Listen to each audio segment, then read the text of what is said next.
Ngazivai zvakare vanhu vaMwari mufaro wangu kuchingamidza kuchirongwa chedu chamazuva ese kunai pastor. Kune vatanga kutibata nhasi pachirongwa chino tiri kuedza kubatsirana kupindura mibvunzo yatiinayo ingapinduruke neumbowo huri mukati meBhaibheri. So sunungukai kuunza mibvunzo yenyu uyewo zvakare tinotaura mazuva ose sunungukai zvakare kuendesa zvamunenge madzidza pano kune vamwe. Hazvina mitemo yekunzi copyrights.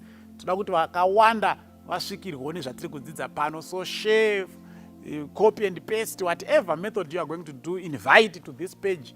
Isai pama WhatsApp, isai pama audios. We want as many people kuti vasvikirwe nezvinhu izvi as can be possible. Mubvunzo wanhasi wabvunzwa uri kuti iyo konai pastor, vanhu vakafa vachinamata kana kuti vari vaprofita vanogona here kudzoka vachitaura semweya mutsvene sekuti voti ndini Eria kana kuti ndini Moses? Ndofunga munhu abvunza mubvunzo uyu akambotarisa zvidzidzo zvatakaita mumashure maringe nechimiro chavakafa. Patakadzidza ndakatora mazuva akawanda tichidzidza nyaya iyoyo tichibudisa pachena kuti Bhaibheri rinodzidza kuti vakafa havana zvavanoziva. Saka ndofunga munhu akubvunza uyu ari kubvunza akanangana nechidzidzo kana nezvidzidzo izvozvo akuda kunyatsonzwisa kuti saka zvinozoita here kuti munhu kana akambofa tomboti ainamata ozodzoka kuti ndini Moses, ndini Eria, ndini chakati. Da kungoerenga mavhesi anopindura mubvunzo iwowo directly, anoda kutsanangura zvakawanda. Kana paine panenge ndaita musiya paduku, sunungukai kubvunza zvakare, kana kuti zvimwe munogona kuzvitsvaga zvatakadzidza pamusoro pawakafa paplatform iyo ino yeMandara Facebook page kana pamaWhatsApp group atiri, mukabvunza kuti tisirewo pastor zvavakambotaura pamusoro pawakafa tinazvo. But for today rega ndingoverenga mavhesi anopindura kuti munhu anogona kudzoka here kuti ndini chakati kana ndini ngana.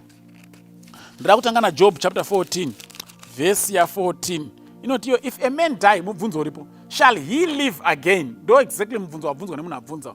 If a man die, shall he live again? Then over ati, all the days of my appointed time will I wait till my change come. Saka Job ari kuziva kuti kana munhu afa haachararami, zvikanzi ndingatozomirire kusvikira zuva rekushandurwa parichazosvika. But mubvunzo wake chaiwo unonyatsopindurwa pachapter 7 verse 9 na 10 inoti iyo, as the cloud is consumed and vanishes away, so he who goes down to the grave shall come up no more. Zvikanzi segore rinobuda ronyangarika, ndo zvimwe chetezvo zvinoita nemunhu anoenda kuguva anofa achivigwa. Hanzi he shall come up no more, haazodzokizve, haazokwirizve. Saka mukanzwa munhu pane munhu akutaura achiita semunhu akafa achiti ndini nhinguya, ndini ndadzoka ndaa Mozisi, ziyai kuti hamusi kutaura nemunhu iyeye. Sekudzidzisa kwatakaita kumashure, chamuri kutoteerera nekuentertaina idhimoni ratora chimiro nevoisi rehama yenyu yamakaviga. Otherwise Bhaibheri riri kuti kana munhu afa aiwa haachadzokizve. Mukaverenga vhesi ya 10 inoti, he shall return no more to his house, neither shall his place know him anymore. Haachadzokizve kumba kwake, uye nzvimbo yaaimbova nayo haazoizivi. Saka kana akafa ari muprofita sekubvunza kwaita munhu, kana akafa achinamata haagoni kudzoka zvachiti ndadzoka manje ndaakuprofita zvendiri mweya mutsvene, ndini ndaamuprofita Elijah. Aiwa, hanzi kunyange nenzvimbo yake haichamuzivi, post yaiva nayo haachaizivi, chigaro chaaisimbotora ari mupenyu haachachizivi. He will not come up again.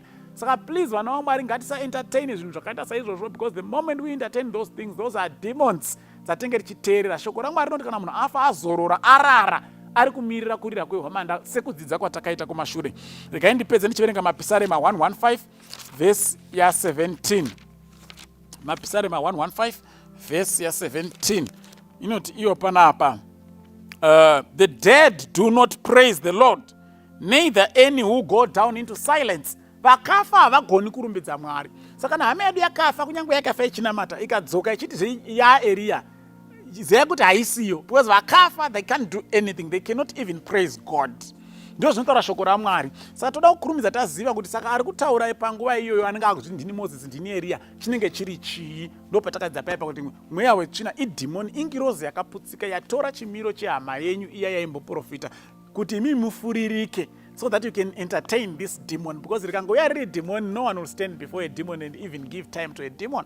But kuti zvinyatsowana vanobatika pfungwa nazvo, vanogara pasi vachiteerera vachinyatsofara, rinouya riri muchimiro chehama yenyu yamaida stereki yaikunamatirai muchipora, roitawo the same thing, ronamatira vanhu ropora nevoisi rehama yenyu iroro iyoyo, and then vazhinji venyu munenge matonyengedzeka. Saka dai tikakumbira Mwari atibatsire, especially pazvinhu zvakaita saizvozvo izvo, tisatambire kunzvimbo yekutambira nezvevakafa, because kunonyudza.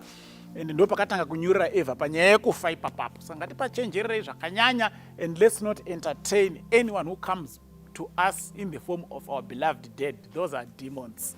Mwari atikomborere. Amen.